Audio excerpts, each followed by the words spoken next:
I'm going to call up is Jim Bennett. Jim is, how many of y'all were at the district convention, the 3rd district convention? Raise your hand. Okay, many of you were. Well, at that convention, Jim was elected as vice chair of our 3rd district Republican Party. He was also elected as a state committeeman, and he served on the resolutions committee with me and did a great job with that. And he is now running for Congress in the 3rd district to replace Drew Ferguson.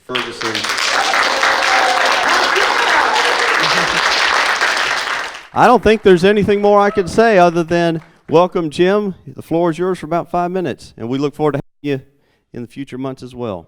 Thank you. Thank you, folks. I am Jim Bennett. I appreciate you having me here this morning, and thank you for your time. 5 minutes, I got to go real fast. We are one of the most conservative districts in America. If you look at the statistics, it says that we're 65-35, and I don't believe that for a moment. I think that there's a little bit of apathy in our district, a little bit of comfortableness, and that a lot of our Republican or conservative people do not go out and vote. And I think that the number is probably closer to 75-25. Yes? Yes. So the question that I ask myself is, why is a district that is that conservative represented by someone that I consider a rhino? I do not believe that is right, and I'm going to stand and I'm going to defeat him, and with your help, I will be your next congressman.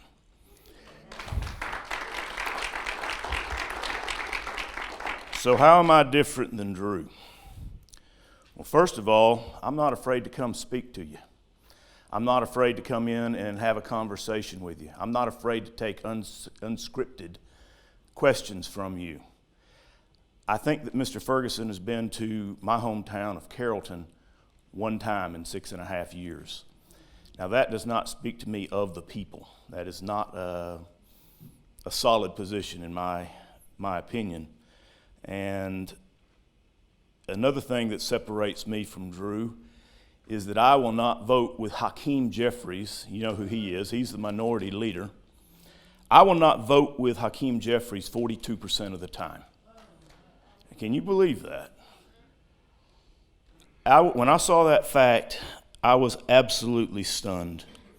I'm also never going to vote for an omni-pork, and I don't call them omnibus, an omni-pork spending bill. Those bills are strictly designed to support special interest, and they do not work for the people. They are done outside of regular order. I will state categorically to you right now, I will never, ever vote yes for an omnibus spending bill.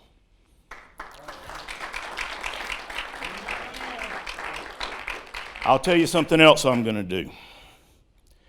I will never, ever raise your taxes the way Drew Ferguson did just about 36 days ago. How did he do that? They voted to raise the debt limit of the United States of America. When you increase the debt limit, all you're doing is taxation by inflation. It's that simple. It is taxation by inflation. It is hidden, and that way they can say, oh, I didn't raise your taxes. I just voted to raise the debt ceiling. It is unfair. It is not, what's the word I'm looking for? It is immoral. All taxes to a point are immoral. And the last thing that I will do is I will never I will never vote to override a Donald John Trump veto the way our congressman did at the end of President Trump's term. Donald Trump was trying to remove a carve-out for a special interest, and our congressman voted not to work with him, and I think that was just absolutely wrong. All right, so who am I? I am a husband, a father, and a grandfather to 6 of the most beautiful grandchildren you're ever going to meet. I have business cards here. I'm going to pass them out, and I hope you'll take one. They have a QR code on the back, just as Brant was referencing a moment ago, and they will take you to my website. There is a very rudimentary website up right now. I only declared 4 days ago, this is the very first speech that I have given. And yes, that does point to how important Coweta County is to this race. Coweta County will have the largest voting block in the district. You are absolutely essential to us winning this race. I've been married to the same woman for 35 years. I met her when she was 17 years old, so that's 37 years in total. And I've already related the story about how we met. Someday, if I have time, I'll tell you, because it's absolutely crazy. I was a police officer when I was 19 years old. That's young, folks, to be a policeman.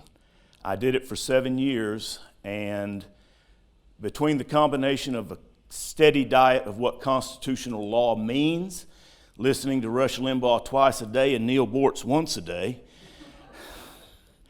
I became a fairly conservative constitutional conservative. And when you become, I don't want to use the word indoctrinated, when you learn something to that extent while you're that young and it's forming in your brain, it's not something you can take off. I've been a policeman the entirety of my life.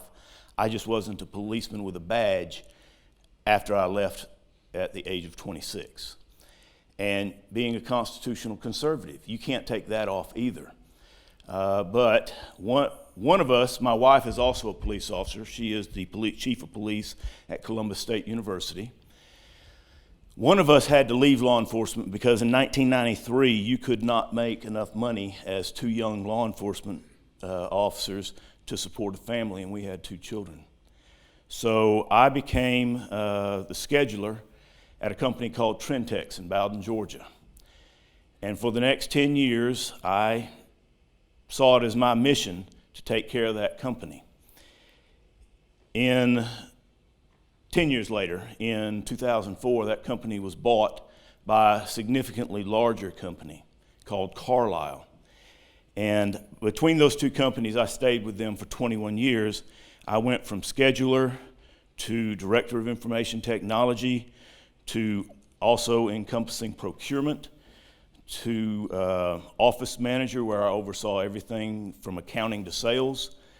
And then when Carlisle bought the company, about 3 months after Carlisle bought the company, the plant burned to the ground. And Carlisle moved the company to Jackson, Tennessee, moved our plant to Jackson, Tennessee. And I joined the national procurement team for Carlisle. And my spend, what I was overseeing, went from about $5 million to maybe $10 million to $100 million a year.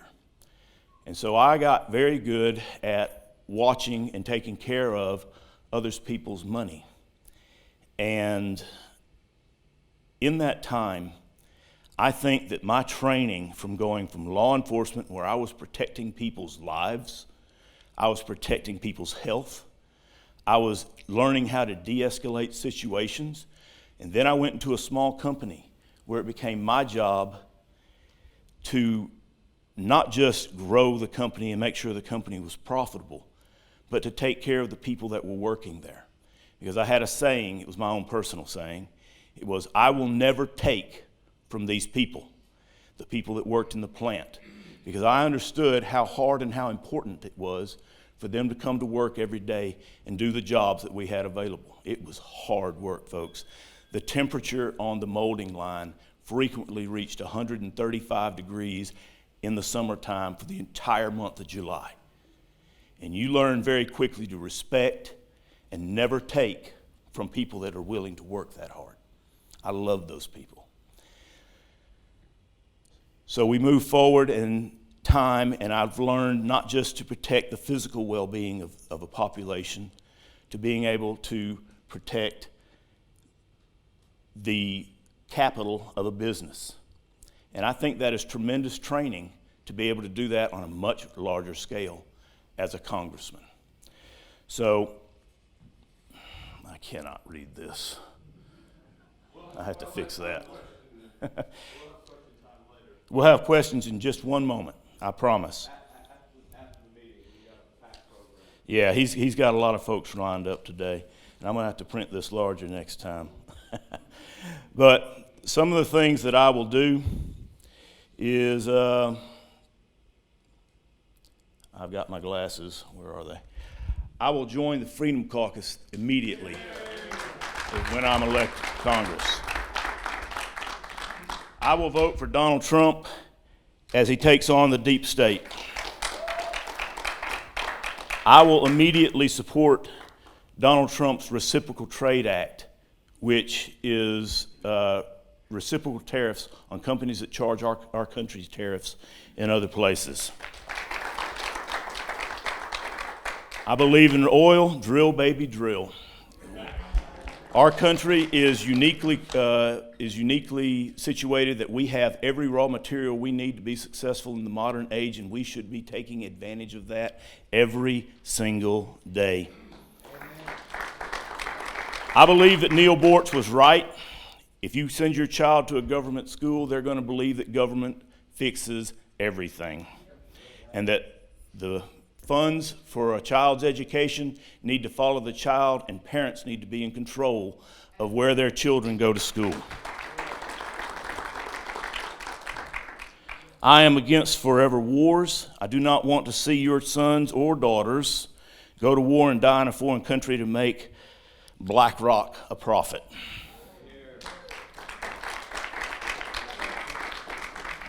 I will support and probably write a bill. The first bill I ever write will be that congressmen need to be held to the same standard that they hold us to. If you lie to Congress or you lie to the FBI, it's a crime. Well, if Congress lies to us, by goodness, that should be a crime too.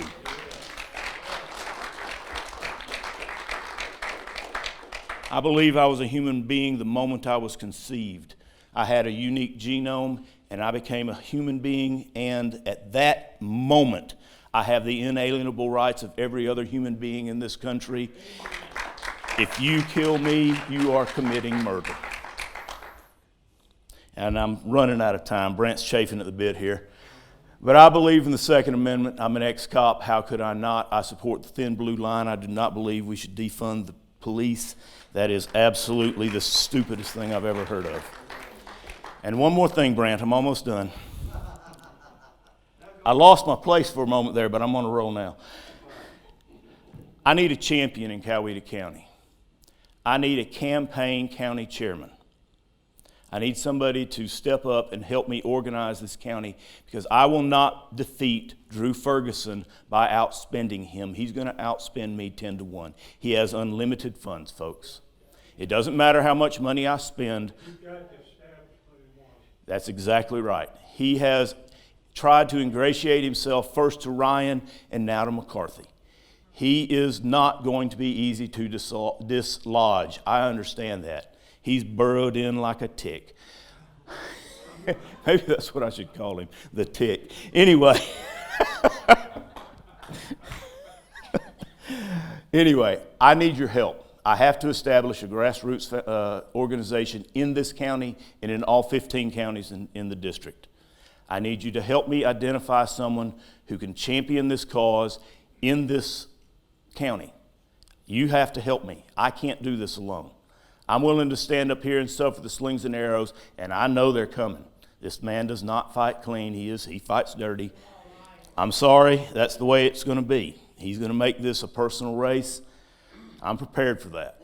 So is my wife, so are my children. My grandchildren, they're so young they don't know what's coming. But all the adults in my family do. So, again, I ask that you, I've got business cards here. I ask that you take one and that you check my site. You can check it immediately. There's a very rudimentary website up that I wrote myself with my 20-year-old IT skills. But I've got a professional site being written. It should be done, oh gosh, I don't know when, a week or two at the very most. I'd ask that you come back to it then. But I really, really need to organize this county, and I need that one person to step up that's going to help me do it. I thank you for your time. Is there any questions?